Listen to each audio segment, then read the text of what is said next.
Nós vamos dar continuidade à nossa série de mensagens de graça, favor e merecido.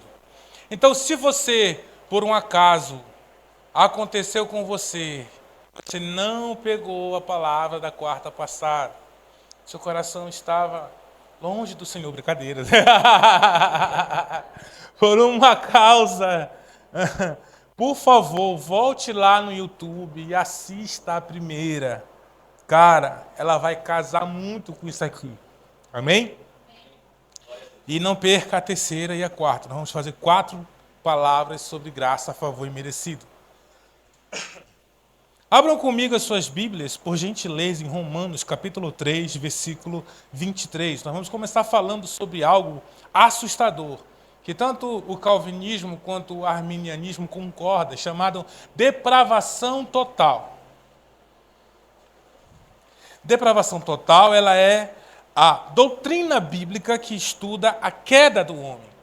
Então, existem várias linhas de raciocínio, quer você acredite ou não, que passa até pano para o pecado. Que diz assim, não, o homem não tinha livre-arbítrio, então o que aconteceu? Ele caiu porque ele foi predestinado a cair. Então ele é um pecador, mas um pecador porque Deus o fez pecador. Olha que loucura. Então, esse versículo é um versículozinho para você decorar. Olha, eu vou te ser sincero, eu acho que eu sinto falta da galera que decorava versículo. Que no nosso tempo, até hoje a gente faz isso, né? A gente às vezes escreve nos post-it e sai colando assim, pelas coisas. E eu lembro que a gente tinha um versículo para decorar por semana, né? Era algo assim, a gente ficava falando. Rapaz, quem já assistiu aquele filme, O Livro de Eli? Nunca, cara, precisa ver. Quem não viu, precisa ver. Que aquilo fala muito sobre conhecer a palavra, né? O cara recitou meu Deus do céu, que loucura. Não vou passar pano pro filme, mas vamos lá. Diz assim, Romanos capítulo 3, versículo 23 diz: porque todos pecaram e destituídos estão da glória de Deus. Verso 24, sendo justificados gratuitamente pela sua graça, mediante a redenção que há em Cristo Jesus. A Bíblia declara e deixa claro que todos pecaram, todos, sem exceção. Existem doutrinas que isentam Maria desse todos pecaram. Não, Maria também era uma pecadora. Todos pecaram. A Bíblia fala que nós todos fomos afetados pelo pecado original, pelo pecado que Adão cometeu. Só que, além da gente receber essa herança, acontece uma outra coisa. Olha só o que diz Romanos 5,12. Portanto, assim como por um só homem entrou o pecado no mundo, e pelo pecado a morte, assim também a morte passou a todos os homens, porque todos pecaram. O que acontece é que, quando se fala que o pecado entrou no mundo, é como se fosse um vírus, que todo mundo começou a pegar esse vírus e aí quando vê se espalhou. Só que o que acontece é o seguinte, a gente teve e tem a influência do pecado de Adão, mas o que acontece é que a gente vai então e consuma o pecado de Adão. Ou seja, além de ser influenciado pelo pecado, eu me torno um pecador porque eu peco. Quantos estão entendendo? Então, a frase todos pecaram, ela está literalmente dizendo, olha, todos mesmo, sem exceção, sabe? Por quê? Porque nós não somos apenas vítima da influência de Adão, nós somos também coparticipantes do pecado. Ou seja, Adão pecou, então agora tudo é culpa de Adão. E os pecados que eu fiz conscientemente e que ainda faço? Porque Paulo diz que a lei que rege a carne é o pecado. Então entende que não só a influência, mas a minha prática me faz um pecador. Então Paulo vem dizer que todos pecaram, estão destituídos da glória de Deus. E aí acontece o seguinte, todo pecado tem a sua consequência. E a maior consequência do pecado se chama perda de posição. O pecado, ele nos tira da presença de Deus. Isaías 59, verso 2 diz: Mas as vossas iniquidades fazem separação entre vós e o vosso Deus, e os vossos pecados escondem o seu rosto de vocês, de modo que não vos ouça. Então, a separação vem como consequência do pecado, e essa separação a Bíblia chama de morte. Olha o que diz. Adão, ele morre espiritualmente quando ele perde a posição dele em Deus. Quando Deus vem na na viração do dia, encontrar com Adão no jardim, pergunta: Adão, onde é que você está? E ele fala: olha, ouvi tua voz e tive medo, porque ele já perdeu o lugar da presença. Então a voz agora, em vez de ser acalentadora, agora é assustadora, porque ele perde a presença. E o que acontece? Então ele se esconde de Deus, ele já sai da presença de Deus, e logo depois ele recebe uma sentença: fora do jardim. Então, o pecado arranca Adão da presença. E Isaías 59, que acabamos de ler, confirma que então todos nós passamos por isso. Que o pecado e a iniquidade faz separação de nós e do nosso Deus. E aí nós perdemos essa presença. E aí João, capítulo 14, versículo 6, diz o seguinte: Eu sou o caminho, a verdade e a vida. Ninguém vem ao Pai senão por mim. Olhando para esse verso, nós percebemos que em cada afirmação existe o artigo definido, por isso faz uma afirmação. O caminho, a verdade e a vida. É um artigo definido, então a gente pode aprender com esse verso dizendo que se ele é o caminho, tudo fora dele é perdição. Se ele é a verdade, tudo fora dele é mentira. E se ele é a vida, tudo fora dele é morte. Então, por isso que a perda de posição, estar longe de Deus, é chamado de morte.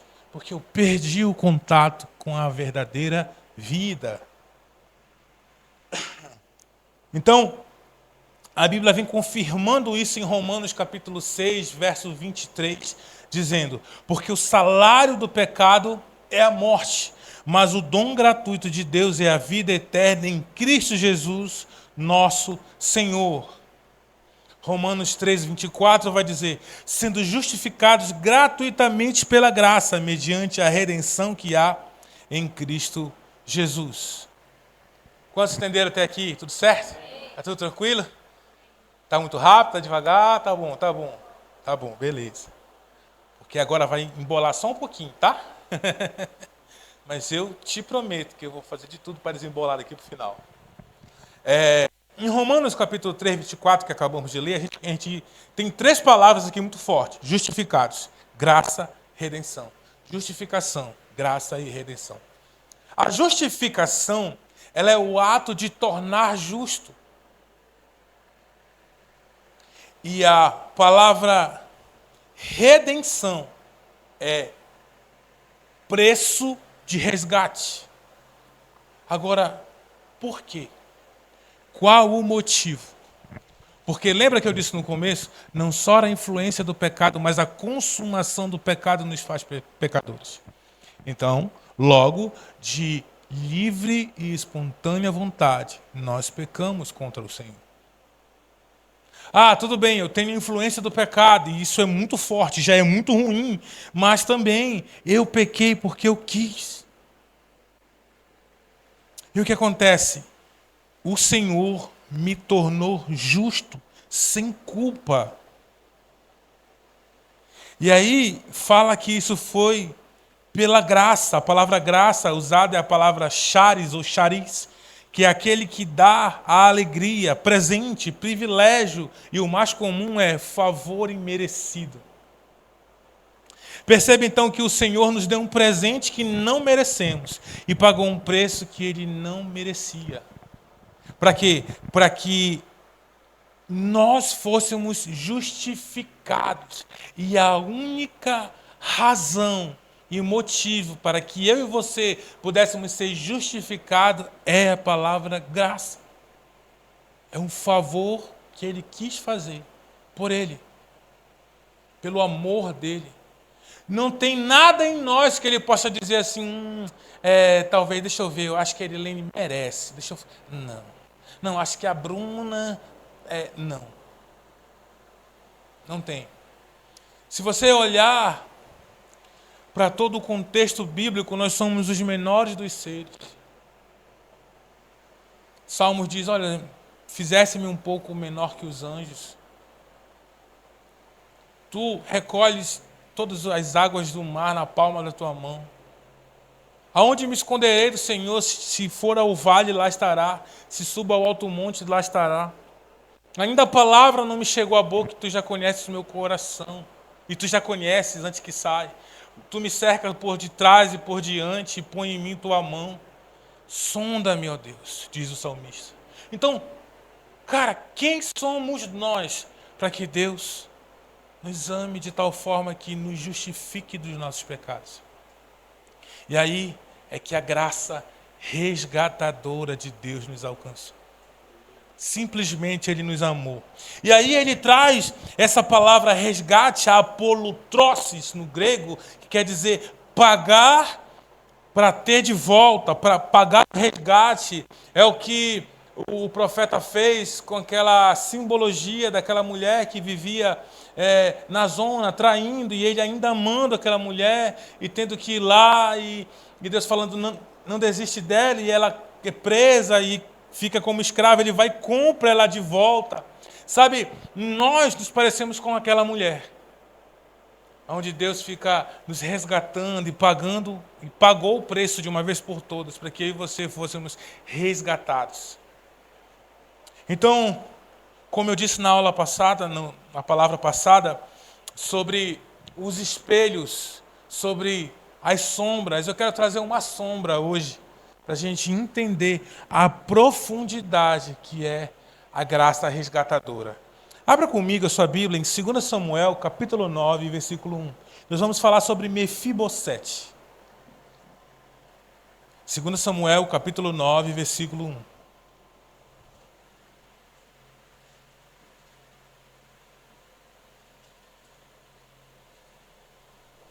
A partir de agora nós teremos algumas leituras extensas, mas fique ligado, Deus tem algo poderoso para ministrar no seu coração.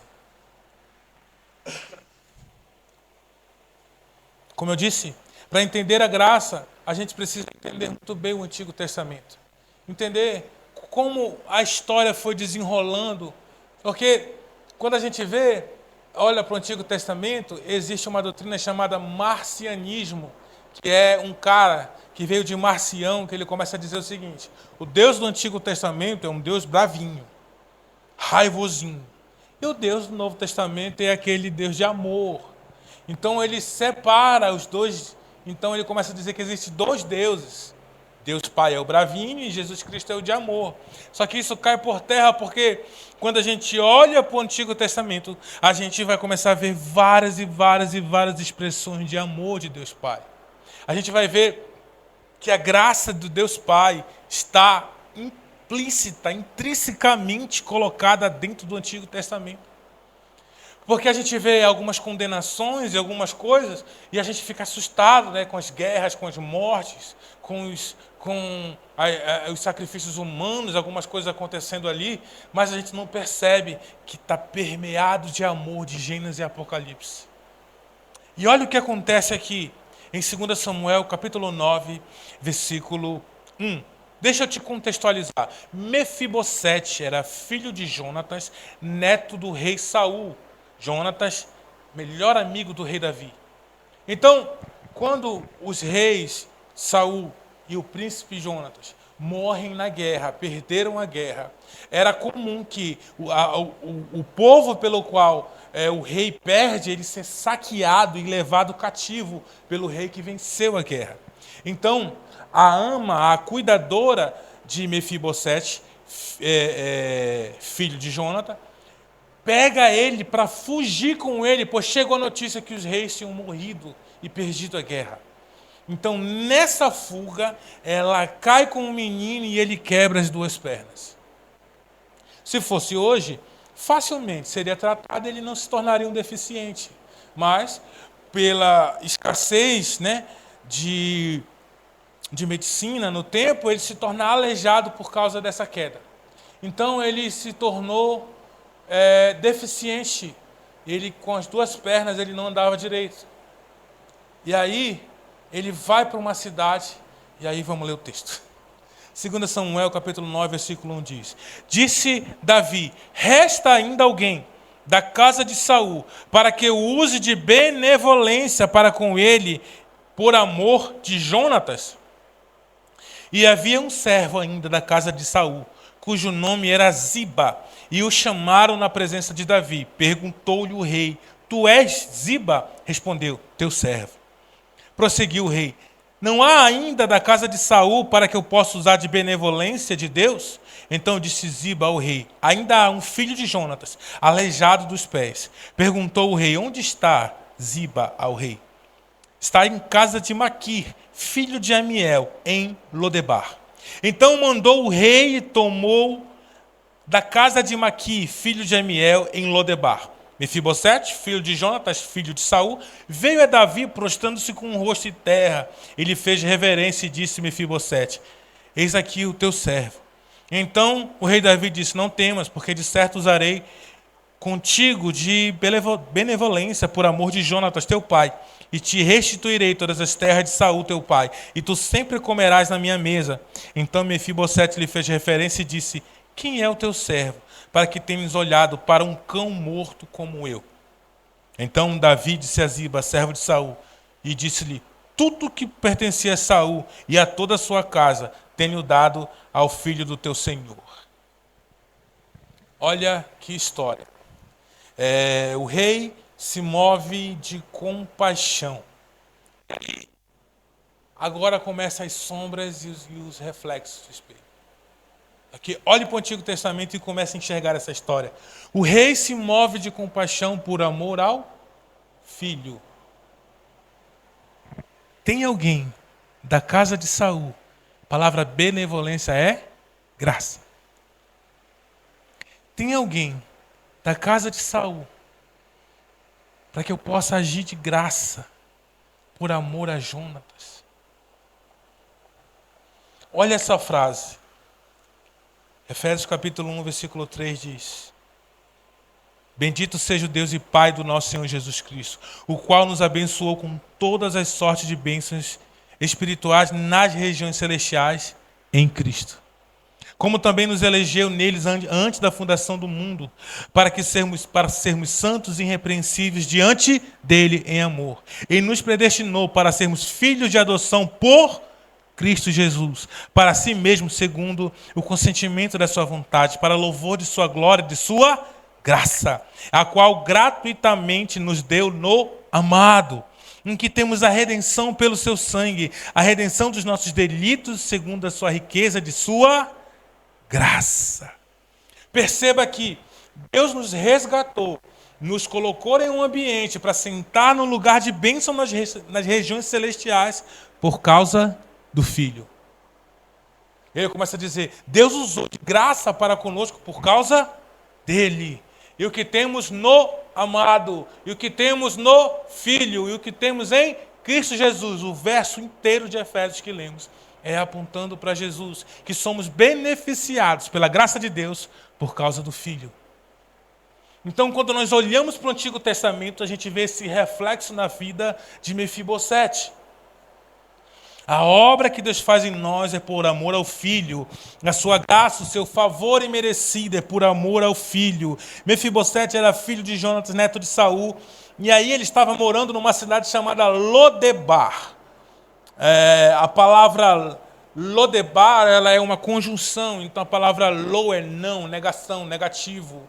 E Diebar, não é Debar, é Diebar, era um lugar de não prosperidade, lugar de não pasto, lugar de escassez. E alguns até afirmam que é um lugar de esquecimento, uma terra distante. Então, aquela ama tentando fazer o bem para aquele príncipe, leva ele para uma terra de esquecimento.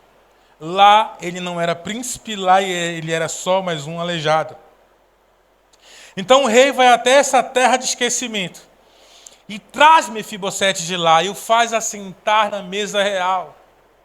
E sabe o que isso me lembra? Colossenses capítulo 1, versículo 3, que diz que ele me tirou do império das trevas e me transportou para o reino do Filho do seu amor.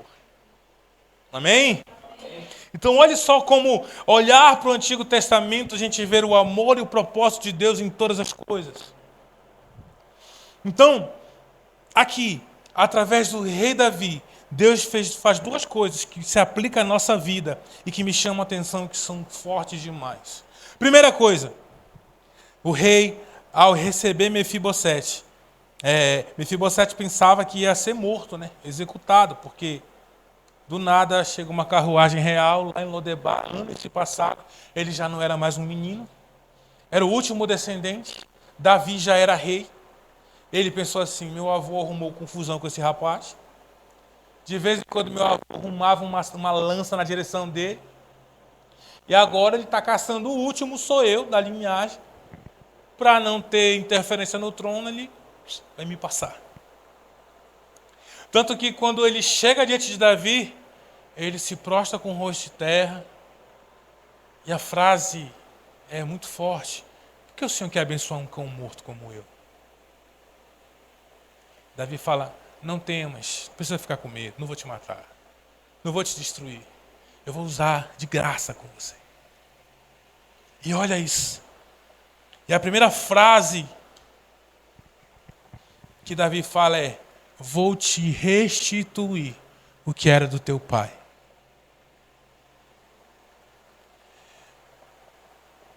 E Saul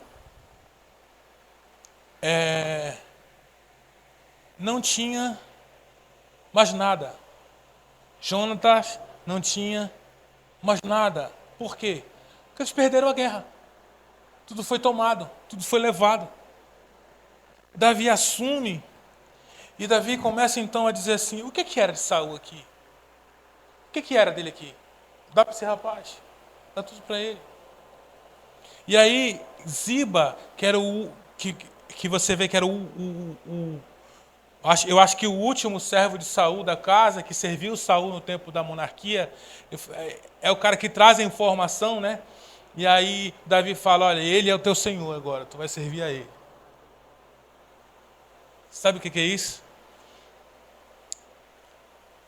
É algo que Jesus fez com a gente. Davi está restituindo a Mefibosete a posição. Porque, lembre-se, começamos essa palavra com Romanos 3:23, que todos pecaram e destituídos foram da glória de Deus. A palavra glória no Antigo Testamento é a palavra kavod, que quer dizer pessoa, pessoal, identidade. Por exemplo, quando o Senhor fala a Moisés, fala assim, não tem um homem que me viu e continuou vivo, mas irei te colocar na fenda da rocha e passarei por ti toda a minha bondade e verás a minha glória. E aí diz, então, glória, Deus está falando, você vai me ver pessoalmente. De costa, mas vai. Ou seja, a palavra glória é a pessoa de Deus. Então, quando o Paulo está dizendo em Romanos, todos que pecaram foram destituídos da glória de Deus. O que acontece é que nós perdemos a posição diante de Deus. E olha o que acontece. Efésios capítulo 2, versículo 1. Meu Deus, cara, isso aqui. Eu não sei se você é empolgado quanto a Bíblia quanto eu, cara, mas quando eu leio isso aqui, esses olhinhos que hão de ser arrebatados um dia, ficam marejados, cara. Isso mexe muito comigo. Porque eu sou muito consciente do inferno que Jesus me tirou. E quando eu leio isso aqui, cara, esse é um dos versos que mais impacta meu coração, é Efésios capítulo 2. Que olha o que diz.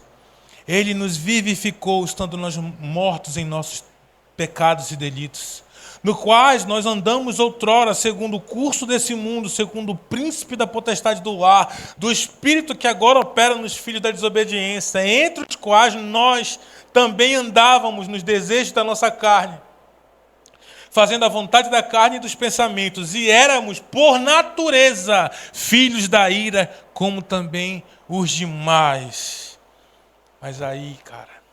Mas Deus, sendo rico em misericórdia, pelo seu muito amor com que nos amou, estando nós ainda mortos em pecados e delitos, nos vivificou com Cristo.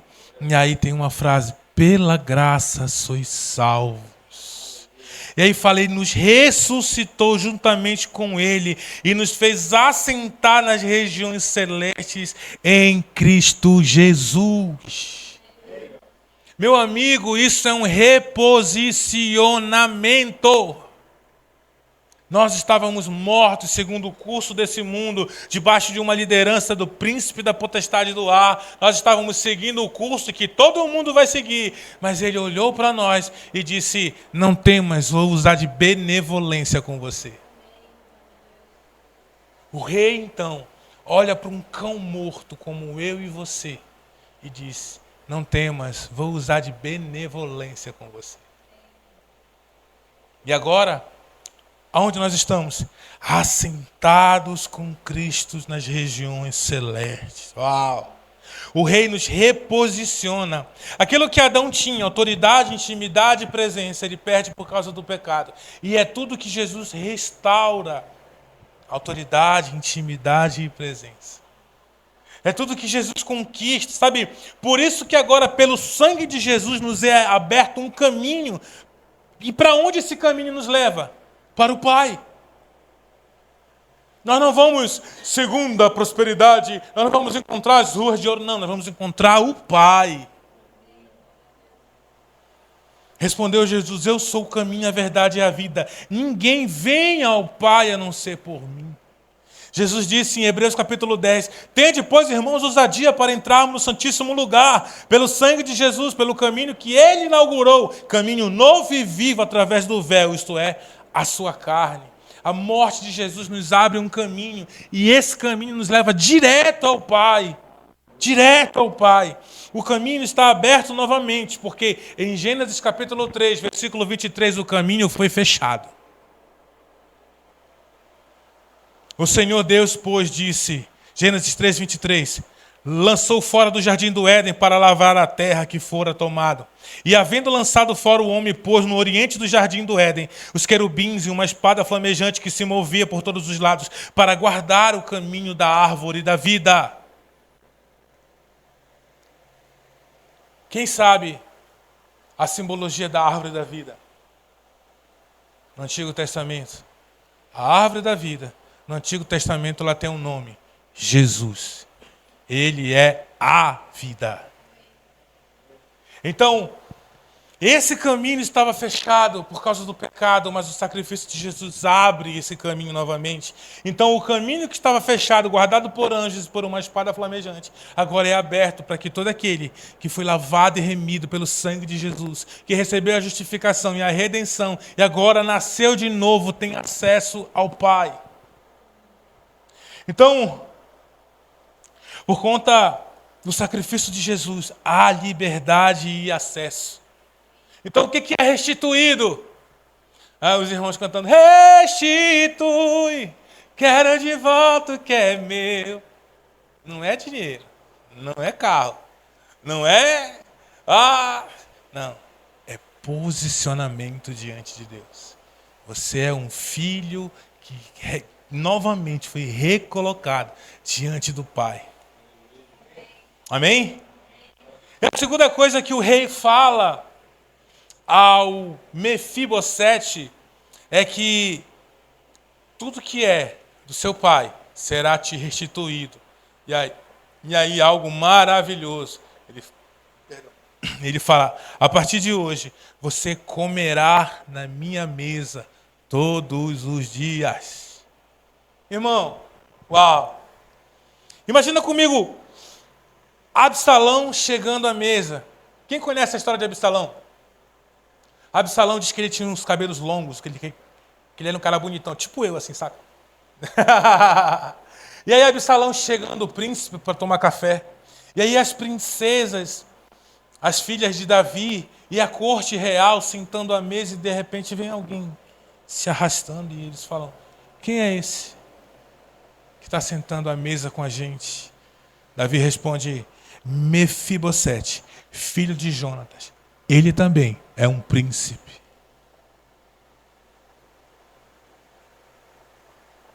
Meus amigos, Salmo 23 pula no meu peito. Prepara-se para mim numa mesa na presença dos meus inimigos. Unge minha cabeça com óleo e me faz transbordar. Certamente bondade e misericórdia me seguirão todos os dias da minha vida e habitarei para sempre na casa do Senhor.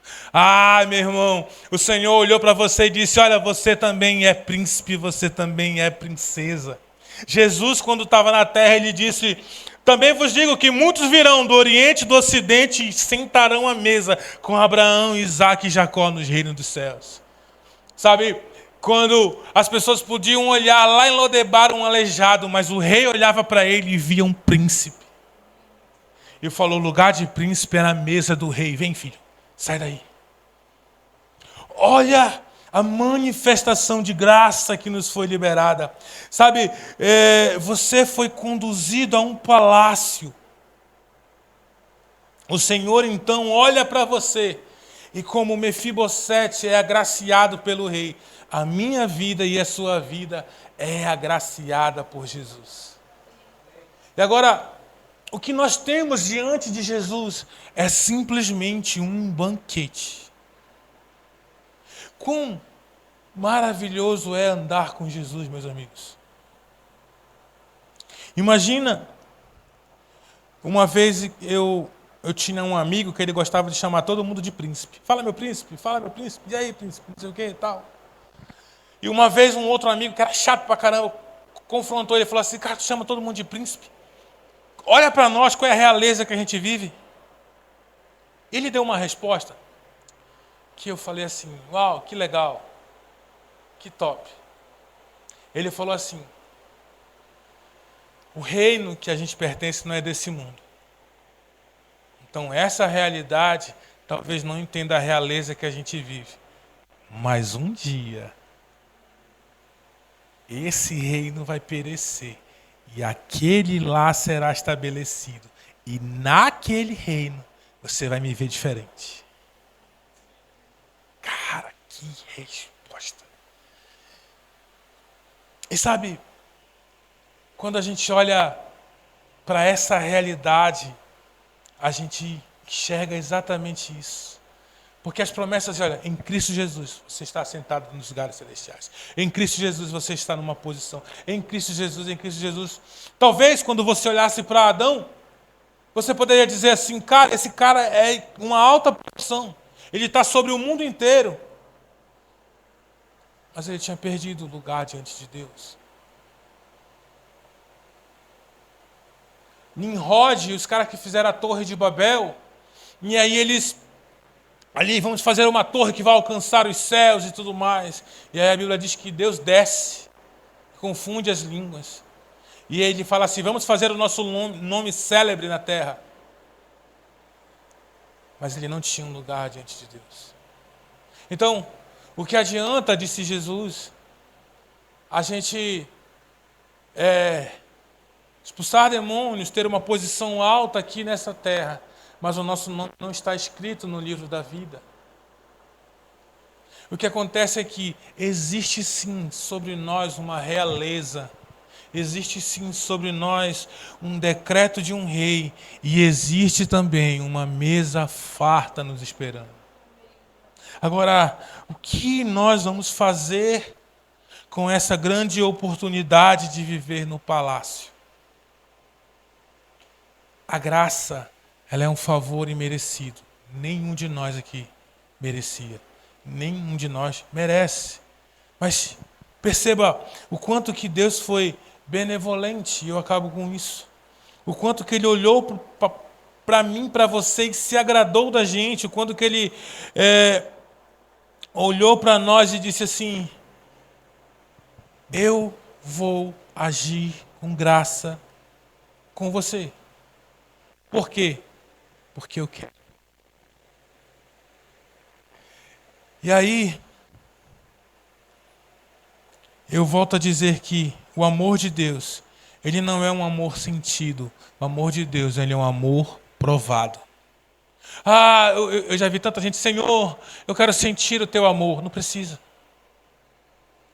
Deus não é um Deus que será cativado por suas emoções. Tanto que, chora que Deus responde, vai morrer chorando. Se estiver quebrando o princípio e vivendo em pecado, não vai acontecer nada. Mas a Bíblia diz, Romanos capítulo 5, versículo 8, mas Deus prova o seu amor para conosco, tendo Cristo morrido por nós, sendo nós ainda pecadores. Deus provou o seu amor, nos abriu um caminho e uma mesa de banquete. E agora nós somos reposicionados como filho. Aquilo que Adão perde no Éden, em Jesus nós recuperamos, que é a presença de Deus. Essa noite, o que eu quero te incentivar entre por esse caminho, se assente à mesa e seja farto daquilo que o Rei te proporciona.